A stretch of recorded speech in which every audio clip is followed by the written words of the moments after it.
Good afternoon. My name is Anna Tuominen. I'm the IRO of Marimekko, and today I'll briefly tell you about Marimekko's sustainability journey.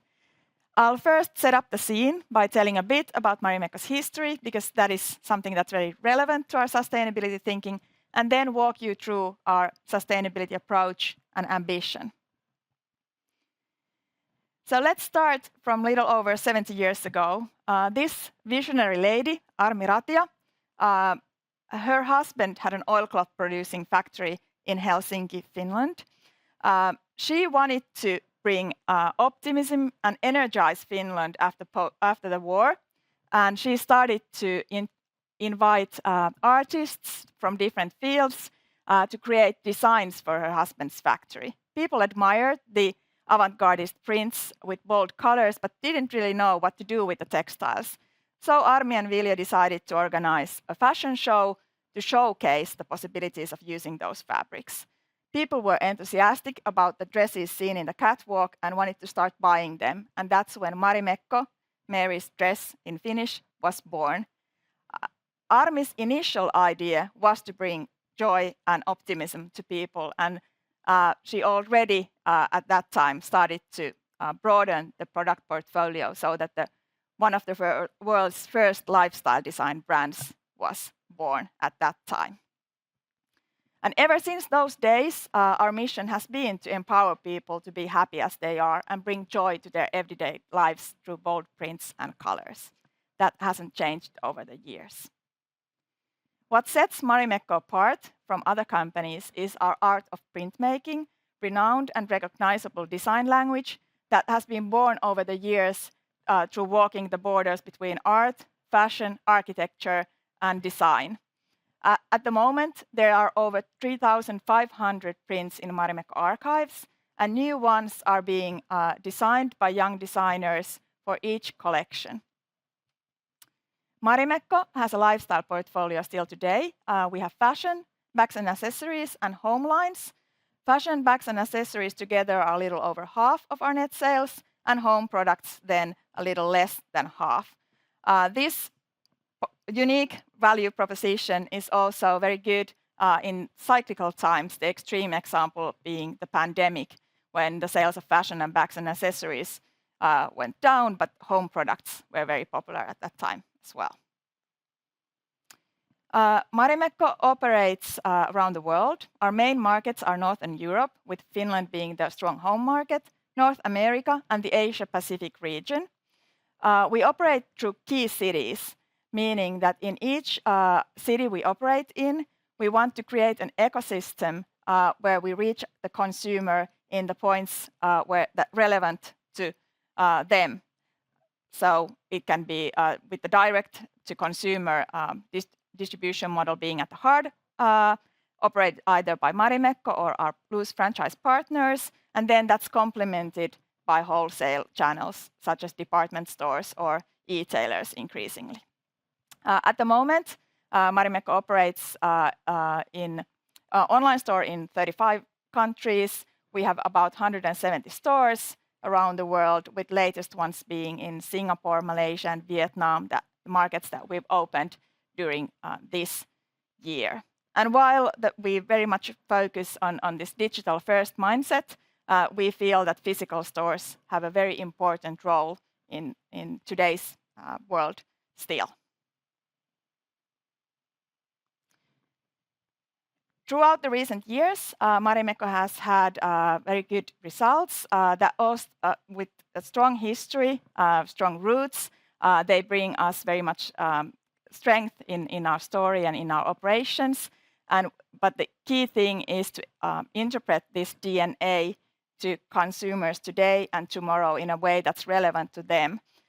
We started a brand and collection modernization work some years ago, and the results can clearly be seen today as well.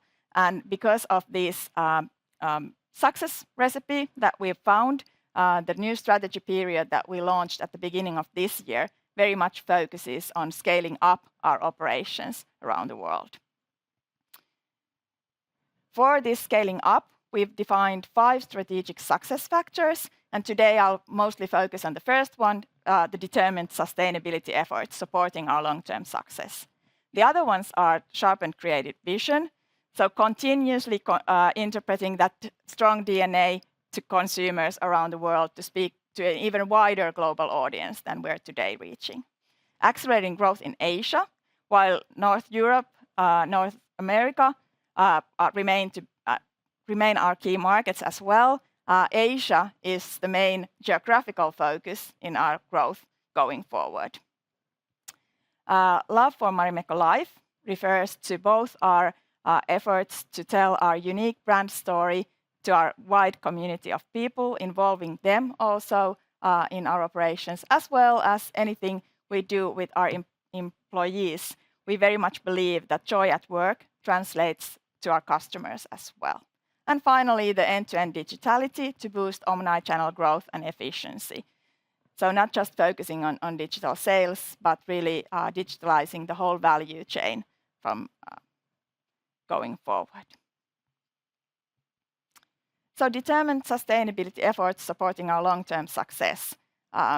We very much believe that sustainability is, of course, necessary for the competitiveness of the brand in the modern world, but also it can offer us new business opportunities going forward.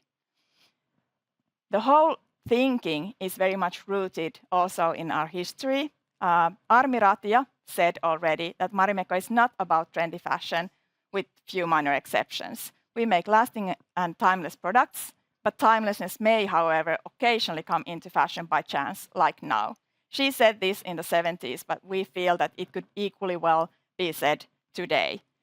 Having this sort of thinking, this timeless thinking, is something that we base our current sustainability approach into as well. We want to be a forerunner in developing our products and operating methods throughout the value chain, so not just focusing on our own operations, but wider in the value chain, starting from the raw materials and ending in the use phase of our products and recycling as well. This means that we believe that in future, Marimekko products will be made in balance with the environment, in line with the principles of circular economy, and with fully transparent supply chain. There's still work to be done to get there. We need new innovations in materials, in operating models, in business models to get there. But we are very much committed to do our part in pushing the whole industry forward.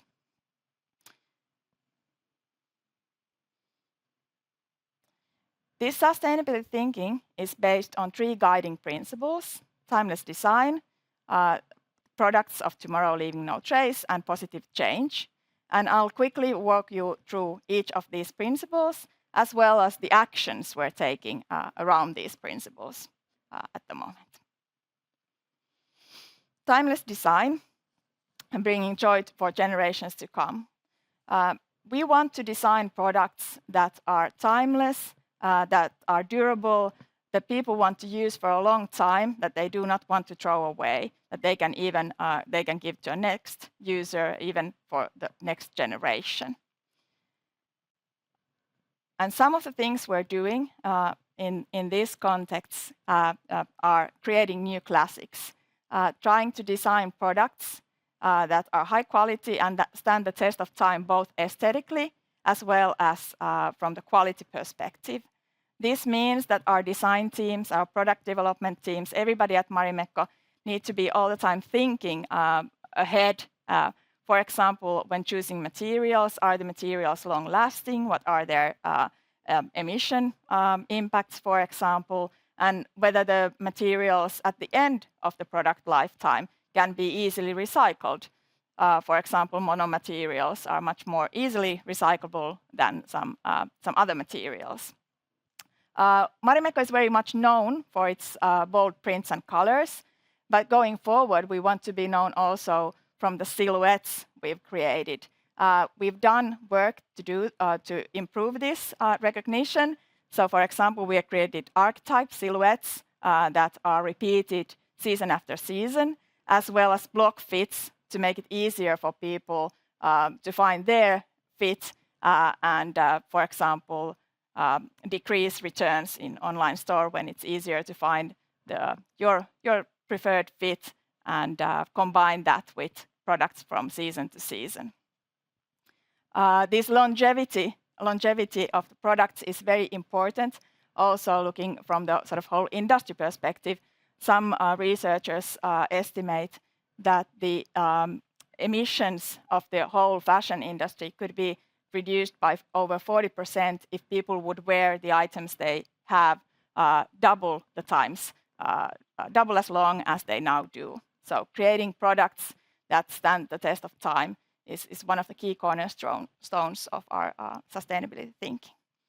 Some of the ways then that we are working on lengthening that product lifetime is, for example, our own second-hand platform, Marimekko Pre-Loved, that we launched here in Finland about a year ago. That's one of the ways that we want to help our consumers to find a new home for the products that they no longer use. And then, of course, all the work we do in other ways in lengthening the product lifetime, for example, offering care and repair instructions, guidance through communications, as well as care products for our products. Designing for circularity was something that I mentioned already, and this is one example that we're doing, working around.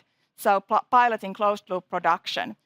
These pictures are partly from here in Finland, where we work together with a company called Rester. They're located in Paimio in Western Finland. And what we do with them is that we collect all the textile waste from our own printing plant here in Helsinki and sewing shop. Rester is then treating that fabric to make new cotton fibers, and those fibers are then being used for new Marimekko products. Partly, the picture here shows a T-shirt that's partly made from this recycled cotton from our own printing plant. We also have similar kind of pilot projects, for example, in Portugal, where we have a cluster of companies working around circularity and fiber renewal. Products of tomorrow leaving no trace, our second guiding principle. We very much believe that there's a lot to be done in, for example, looking at the emissions or anyway the natural resources we're using to make our products. So we've gathered here some of the actions we take to change our impact. First one is the material transformation, meaning that we use more and more, for example, organic and recycled materials to reduce our emissions and water use. Marimekko has a material strategy that was launched in 2021, and the impacts are seen from the collections in 2022 onwards. This means that we're more and more transferring from conventional materials to materials that have a less materials that are less emission intensive or using water or some other kind of benefits, for example, natural colors.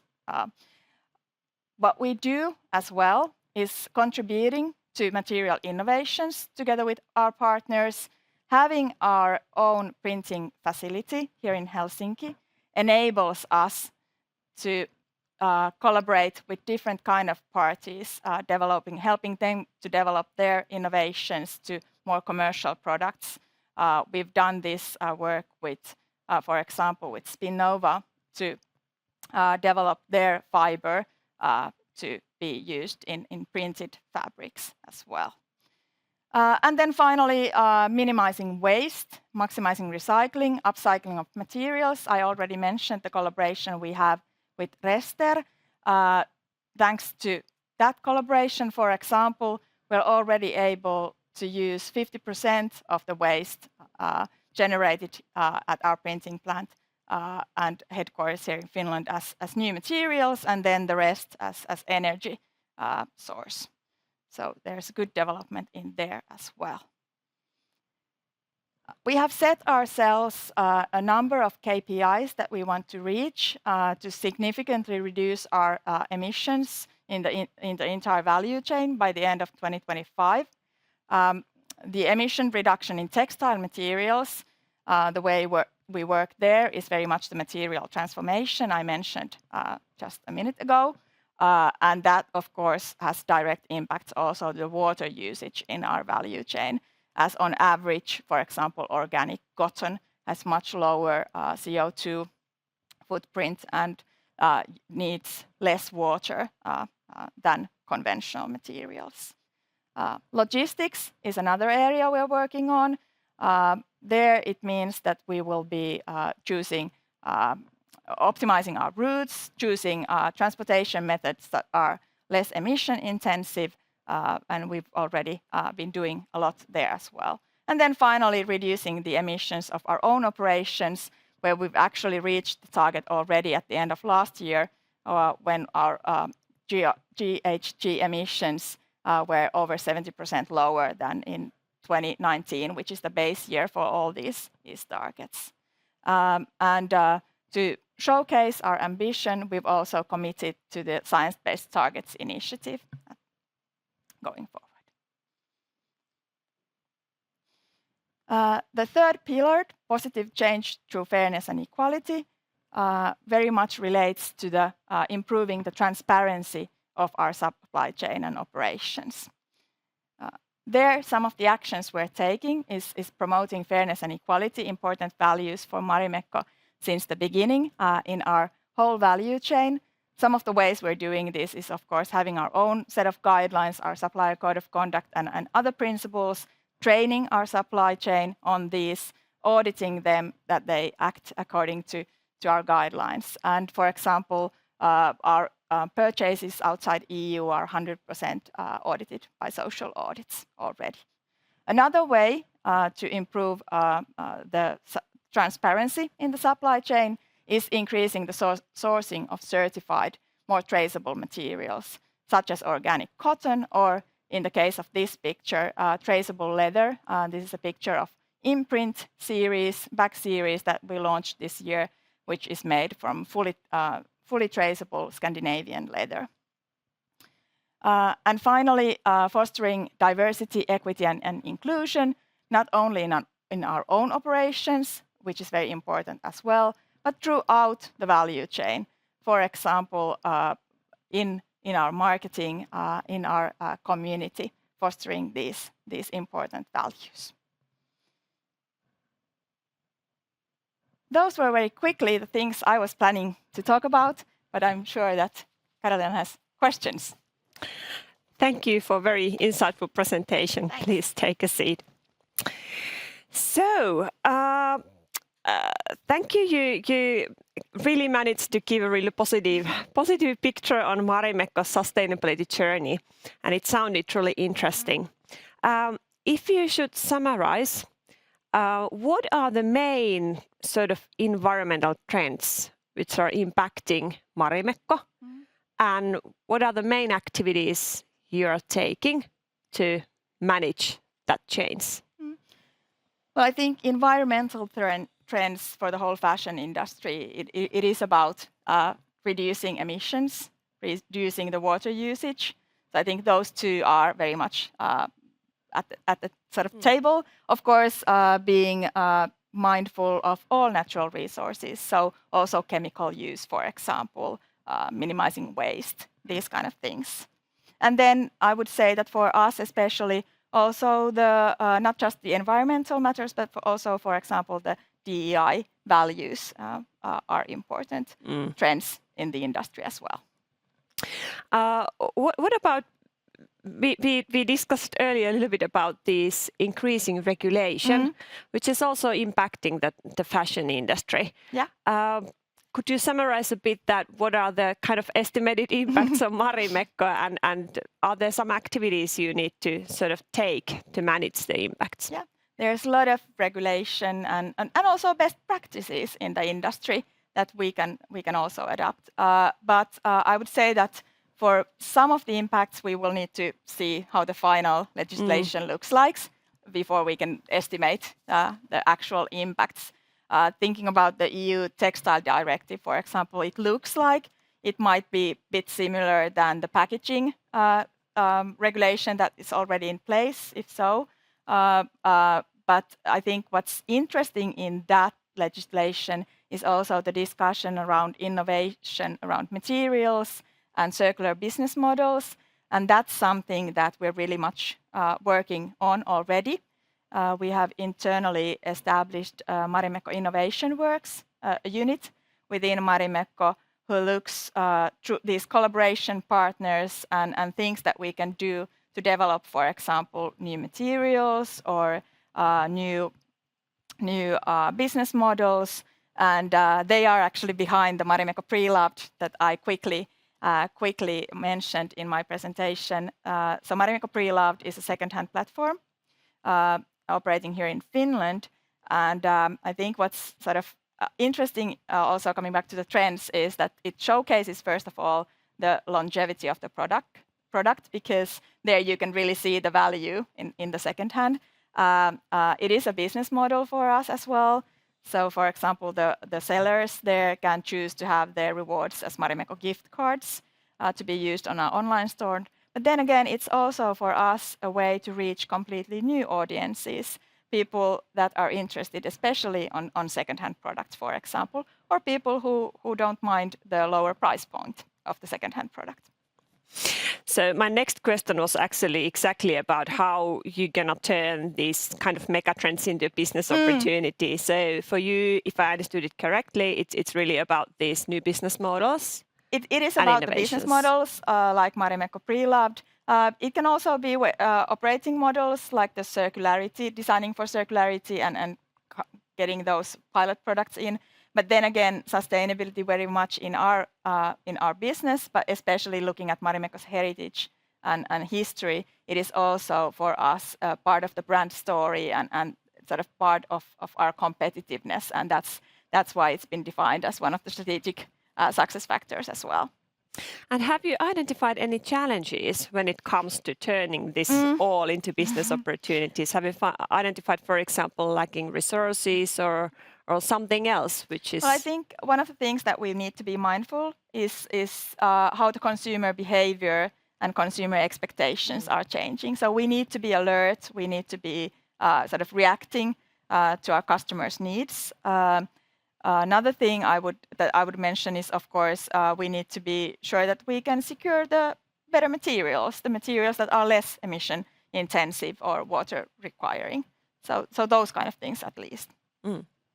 So if we then move on and discuss a bit about your own kind of sustainability targets, forgetting the market discussion for a moment, you mentioned that you set, for example, climate targets and you committed to SBTi. Have you already assessed whether those targets would mean some sort of an investment needs or additional costs which would then impact your operations going forward? Many of things we're working with relate to our material selection. And so, of course, for example, organic cotton is a bit more expensive than conventional cotton, but there's very little capex needs involved.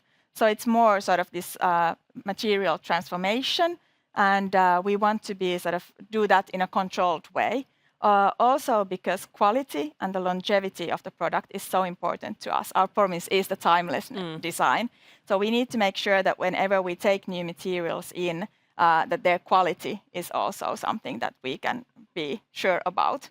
So it is a sort of controlled transformation process, but being a sort of financially strong company, having a good financial position allows us to do this sort of controlled material transformation. So that's one of the ways we can improve our competitiveness going forward.